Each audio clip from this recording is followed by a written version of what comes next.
Hello, friends, and welcome to today's episode of the Self Improvement Project.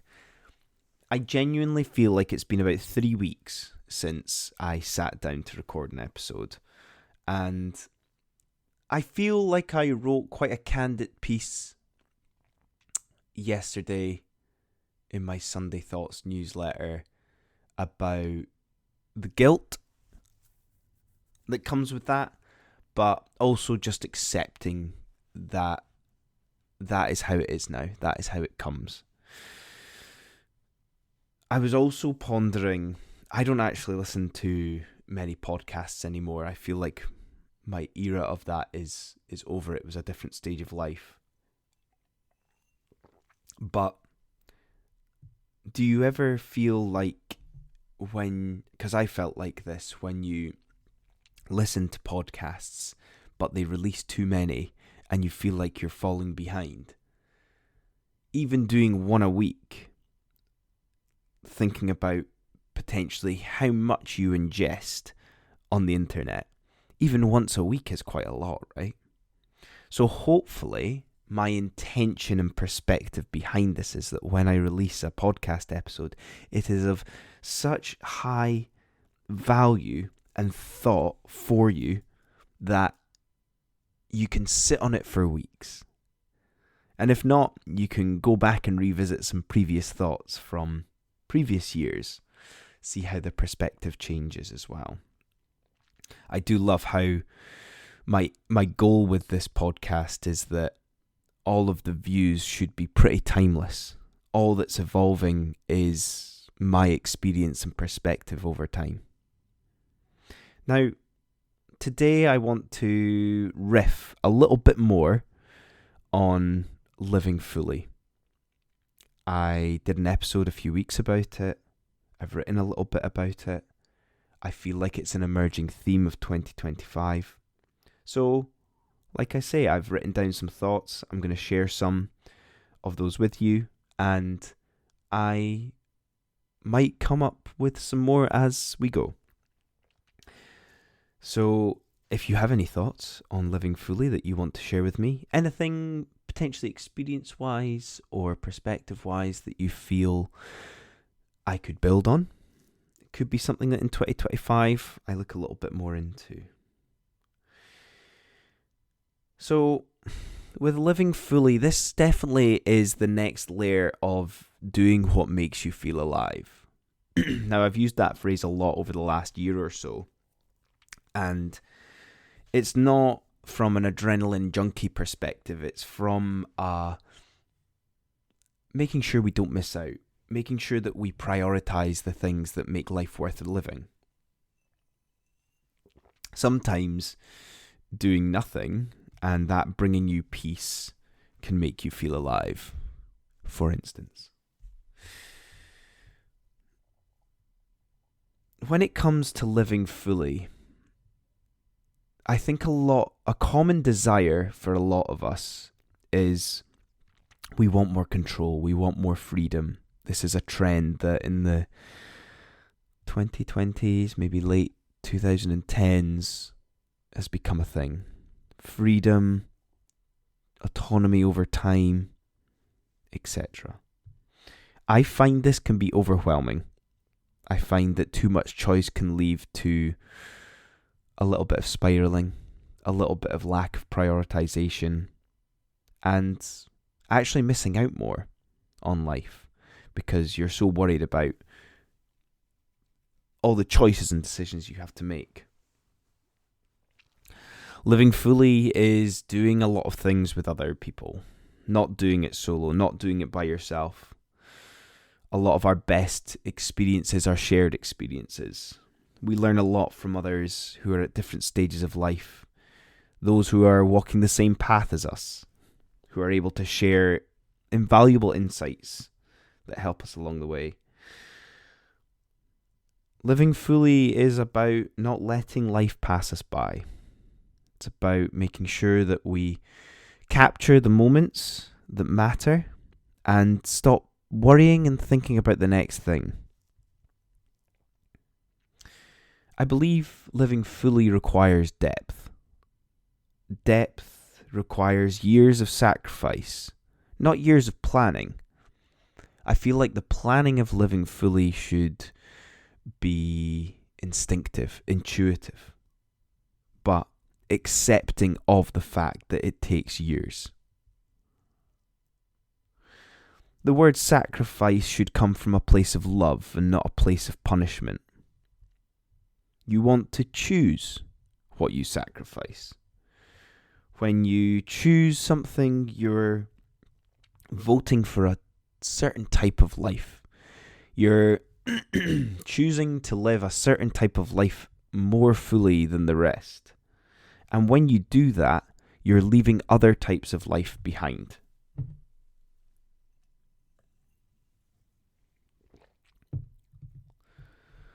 Unfortunately, not even from a time perspective, but from an experience and value perspective, we cannot live every type of life. When we choose to live a type of life, we need to make sure that we do it fully to get the best experience. This can feel a bit existential when there's maybe lots of different things that we want to do, but accepting the fact that we can't. On the flip side, the beauty is that you will go deeper than anybody else in that version of life if you start now. Only you can go deeper on your life. I think the ultimate aim with this idea of living fully is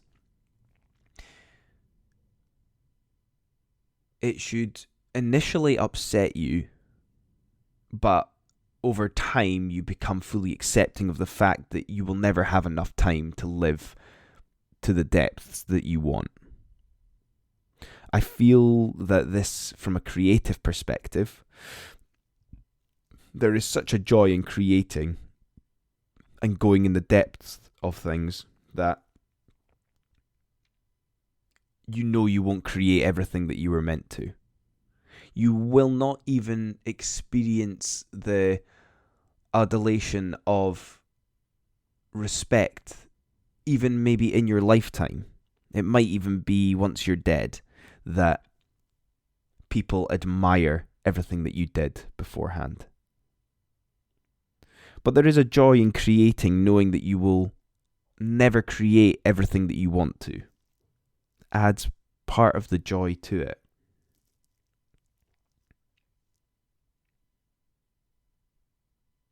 I think another way of enjoying your life and its depth is think of what exists in your life currently, or what you're maybe in the initial steps of having, initial stages even of having, and think of all of the people in the world that would do anything to have that. Again, maybe a form of gratitude here that we're creating, but a lot of people have things and they don't appreciate them enough. They take them for granted when tens, if not hundreds of other people would bite their hand off to have that. You couldn't even put a number on it, monetary wise. This can be a good indicator of the fullness that exists in your life. I like to think that fullness can be a form of collaboration. Lots of different things connecting in your life to make it fuller. A bit how, like, the most powerful things on earth are all connected. In my sense, or a simple example, is a walk is much better when you have a dog. This adds fullness to our life. I'm starting to think that the idea of living fully is a little bit like when you plan the ideal day or you plan your ideal life.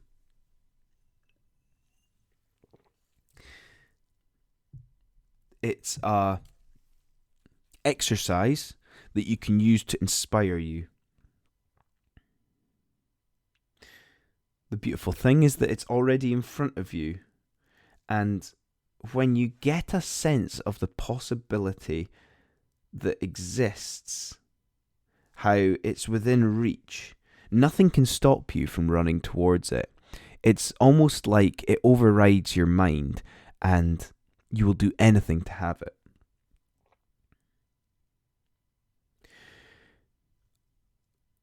In a sense, there is value from this by not sharing it with people. By bragging about things, it devalues it. If you talk about how great your life is or how full it is, the depth that you currently exist in, people aren't going to value that. There's an element of simplicity that allows us to accept and be virtuous in this sense that you don't need to. You just need to know that it's right for you. That's all that matters. It's one of these inception things that if you talk about how valuable it is, you will then start to realize that that has removed the value of itself to you, not even to other people.